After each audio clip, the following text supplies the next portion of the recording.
Bonjour, dans cette vidéo, nous allons réviser quelques questions fondamentales sur les fonctions, notamment les solutions d'équations à l'aide des courbes de fonctions, donc des graphiques, à l'aide aussi des tableaux de valeurs. On verra comment utiliser la calculatrice pour aller par balayage trouver une solution d'équation et nous parlerons un petit peu du théorème des valeurs intermédiaires. Commençons par ce premier exercice de lecture graphique. Je vous propose une courbe de fonction qui est du troisième degré mais on n'a pas la formule et je vous propose juste par lecture d'aller donner le nombre de solutions de f de x égale 2 puis de f de x égale moins 3 et de donner aussi les valeurs approchées de ces solutions. Vous pouvez mettre en pause et moi je vais passer à la correction. Pour trouver f de x égale 2, on va donc aller regarder à quel moment notre courbe de fonction va passer à la hauteur 2. Donc on peut aller tracer comme repère cette droite rouge ici, y égale 2, et on voit 3 points d'intersection.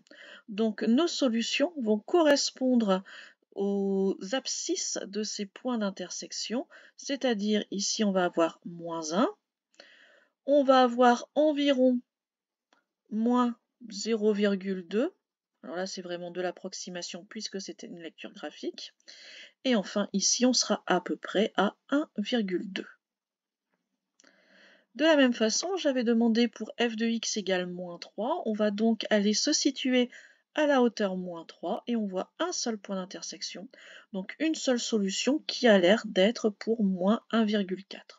Encore une fois, on ne peut travailler que de manière approximative avec ces lectures graphiques. Attention toujours bien à regarder les unités de la graduation. Deuxième proposition, à partir d'un tableau de variation. Donc cette fois-ci, on vous demande uniquement le nombre de solutions et dans quel intervalle on va aller les trouver. Donc on va chercher pour f de x égale 3 et pour f de x égale 9. À nouveau, je vous laisse mettre en pause si vous voulez y réfléchir par vous-même.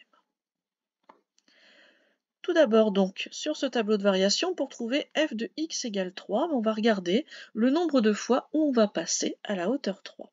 Quand on regarde notre fonction a deux parties, une première partie croissante, et on va passer de 4 à 10. Donc on ne va jamais rencontrer le 3.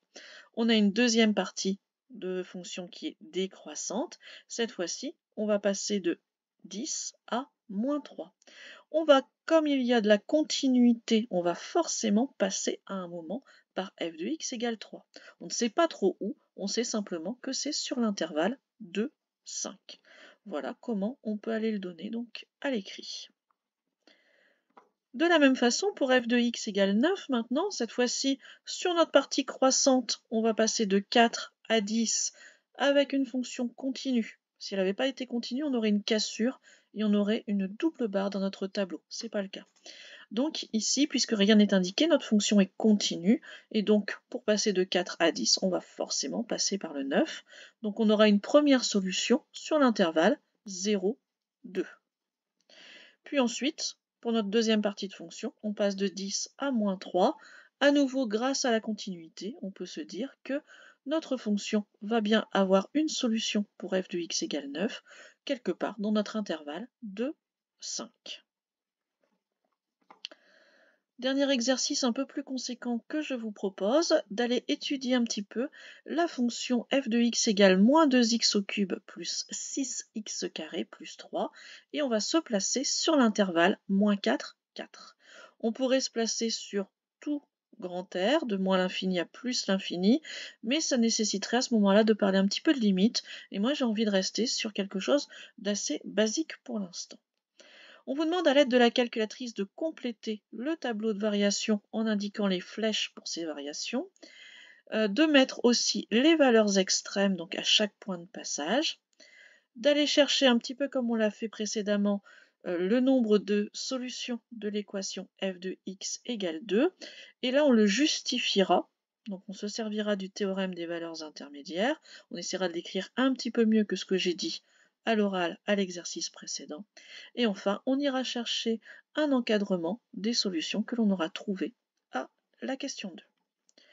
Donc, tout d'abord, pour aller compléter le tableau de variation, on pourrait faire une dérivée, aller chercher le signe de la dérivée, puis ensuite en déduire les variations. Pour l'instant, j'ai envie de me placer uniquement sur une lecture graphique. Je vais donc aller afficher sur ma calculatrice la courbe représentative de la fonction, moins 2x au cube plus 6x carré plus 3. Je vois qu'elle est tout d'abord décroissante, puis croissante, puis décroissante. Je vais aller indiquer ça dans mon tableau de variation. Donc je travaille de moins 4 à 4, mes points de passage, mes points de changement de sens. J'en ai un tout d'abord pour x égale 0. Avant cela, ma fonction est décroissante, donc flèche vers le bas. Puis ensuite, j'ai un deuxième point de passage au niveau de x égale 2. De 0 jusqu'à 2, ma fonction est croissante, donc flèche vers le haut. Et enfin, de 2 jusqu'à 4, ma fonction est décroissante, flèche vers le bas. Pour avoir les valeurs ici, je pourrais aller remplacer dans ma formule, je vous remontre ma formule, moins 2x au cube plus 6x carré plus 3, et aller remplacer donc par moins 4, le x, remplacer x par 0, par 2 et enfin par 4.